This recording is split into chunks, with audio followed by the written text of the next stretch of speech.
What if I told you right now, today, there are tax professionals in your city, probably people you already know, quietly making 100,000, 200,000, even seven figures a year, and they haven't filed a single tax return to do it. No extra clients, no longer hours, no second location.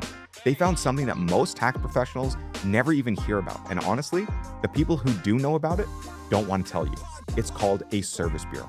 And by the time this video is over, you're going to completely understand how it works, how the money flows, and why it might be the most important thing you learn this year as a tax professional. So stay with me here because this is a game changer.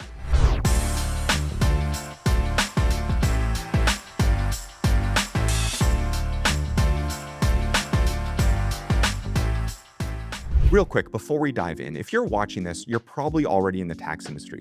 Maybe you've been doing this for a couple years, maybe a decade. You've built a client base, you've got your systems down. But here's the thing, if your income is still tied directly to the number of returns you personally complete, then you've hit a ceiling and you might not even realize it yet. I've been in and around the tax industry for years, and we've worked with over 5,000 EROs. We've helped launch over 1,000 service bureaus to date. And the number one thing that I see holding back great tax professionals is this. They're trading time for money when they don't have to. So today, I'm going to break down service bureaus from the ground up, what they are, how they actually make money, and why this model is arguably the most scalable business in the entire tax industry. So let's get into it. Okay, so what exactly is a service bureau? Well, simply put, a service bureau provides tax software to other tax professionals. So think of it this way. Right now, you're probably buying your tax software from one of the big companies, Drake, TaxSlayer, Crosslink, whatever software you currently use. You pay for your license, you log in, and you prepare tax returns, and that's it. But here's what most people don't know. There's an entire layer that sits between those big software companies and the individual tax offices like yourself. That layer, well, that's the service bureau. And a service bureau gets a master license. Basically, they get a private label version of that exact same professional tax software. They brand it with their own name and their own logo, and then they turn around and sell access to that branded software directly to other tax preparers. So instead of you buying software from the big company, you could be the company that other tax pros are buying software from. So let me give you a real world example here. Let's meet John here. So John's been doing taxes for 8+ years. Every year, he shells out $2,000 for a software license. And that money, it just goes straight to the software company. So now John becomes a service bureau. He gets his own branded software, let's call it Pro Tax Solutions, with his logo, his name, his brand. Now, at the end of the day, it's the exact same professional grade software that he was using before. It's just now branded with his company name. So now John calls up his friend Nicole, who's also a tax preparer. He says, hey, Nicole, I've got my own tax software now. Same quality as what you're used to, but I'm going to give it to you for $1,000 a year instead of the $2,000 you're normally paying. Obviously, Nicole says yes. Jerry down the street says yes. 3 other preparers in his network says yes. Suddenly, John has 5 people paying him for software. And at $1,000 a pop, that's $5,000 in his pocket before the tax season even starts. And every year they renew, he collects that license fee again. That is a service bureau. You stop being the buyer and you become the provider. Now, here's where it gets really interesting because that is just one way service bureaus make money. Now, this is the part of the video where I want you to really pay attention here because once you see all the ways that a service bureau generates revenue, your brain is going to start going into overdrive. So revenue stream number 1 is the software license fees, right? And this is the most straightforward one. Every single tax professional who uses your branded software is going to pay you a license fee for it, right? You set the price. There's no cap on licenses. Whether you sell 5 people or 500 people, you collect that money upfront before a single tax return is even filed. That means predictable, early cash flow. January hasn't even started and money is already in your account. Revenue stream number 2, service bureau fees on bank products. Okay, so this one here is a game changer, and I want to make sure you really get this. So you probably know what a bank product is. You probably already offer them to your customers. So whenever a customer pays your prep fees out of the refund, or whenever they get a cash advance on their anticipated refund from the IRS, that is a bank product. And in that transaction, there's a bunch of fees associated with it. You've typically seen that list of fees on the fee summary page, right? And one of those line items, well, that is the service bureau fee. And as a service bureau owner, you control that fee.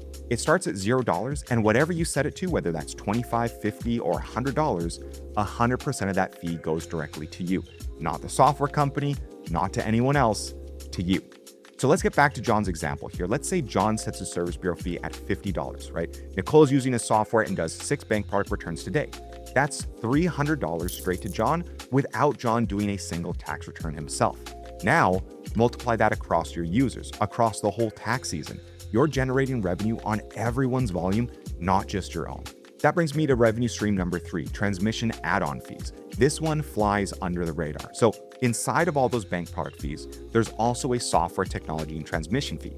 And as a service bureau, you can add a markup on the transmission fee and again, keep 100% of the difference. So it's another revenue bucket lever that goes directly into your pocket that's paid out of every funded bank product return. All right, now let's talk about revenue stream number 4, annual renewal fees. So every year your software clients come back, they pay you again. That's reoccurring revenue, that's residual income. And finally, revenue stream number 5, volume incentive rebates. So here's the one thing that separates good service bureaus from the great ones.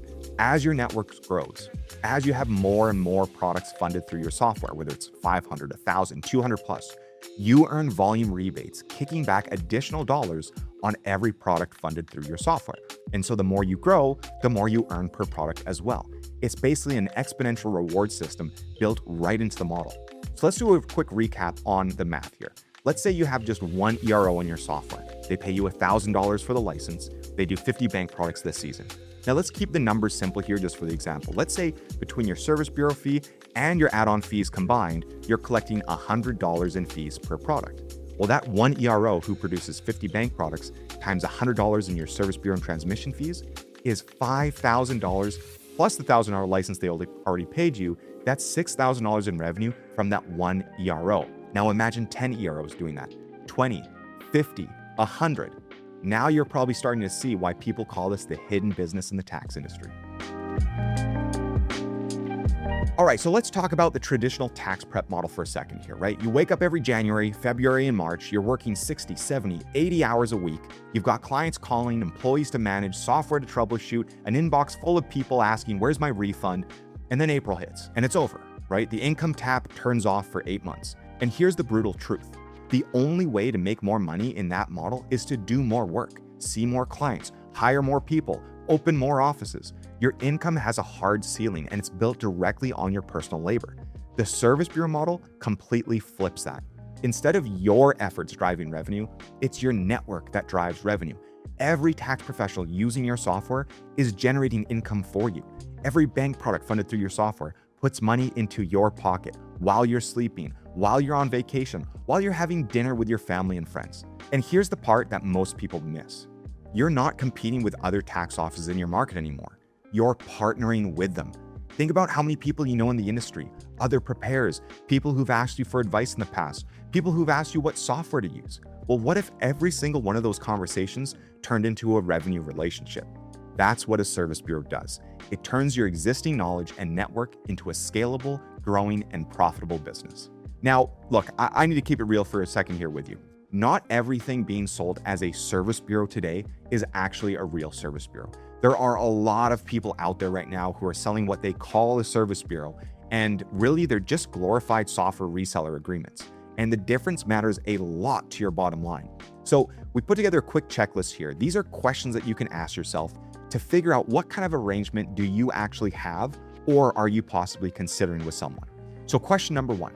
Do you have your own brand and full backend control? That basically means, can you log in? Can you set up a new client license? Can you create their credentials, issue their access all by yourself?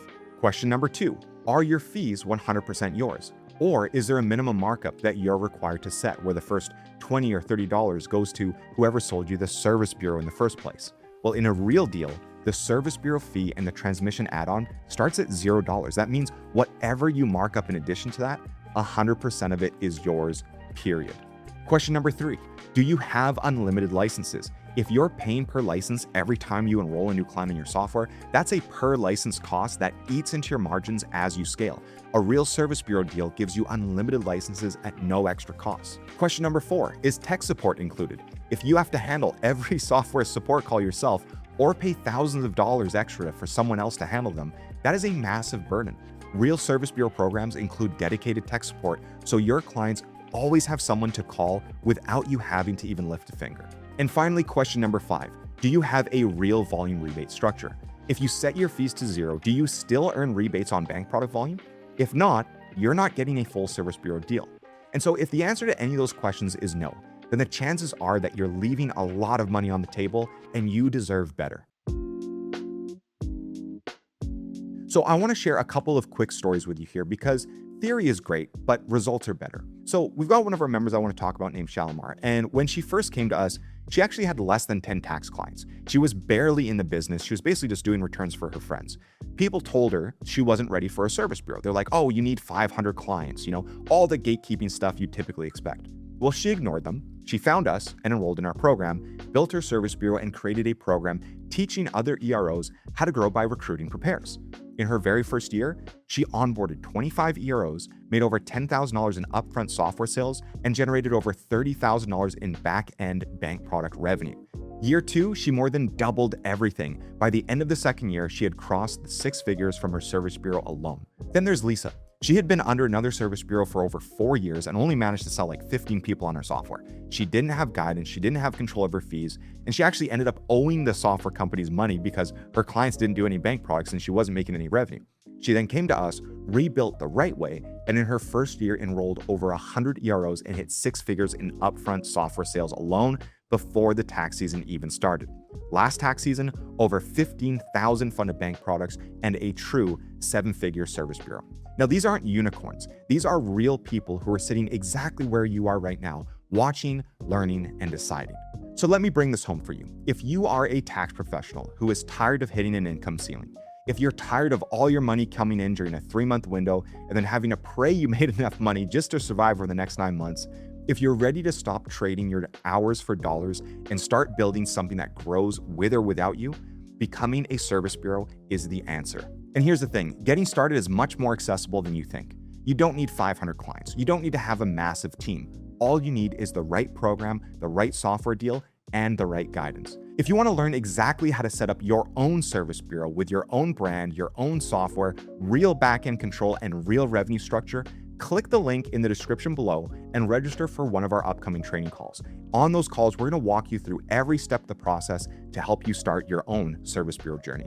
And if this video has given you any value, drop a comment below. Let me know, what part of the service bureau model surprised you the most? I read every single one of these comments and I would love to hear from you guys. Also, don't forget to hit subscribe if you want more content like this. We love going deep into the tax industry, talking everything about service bureaus, the industry, and how to build a business that actually works for you. I'll see you in the next one.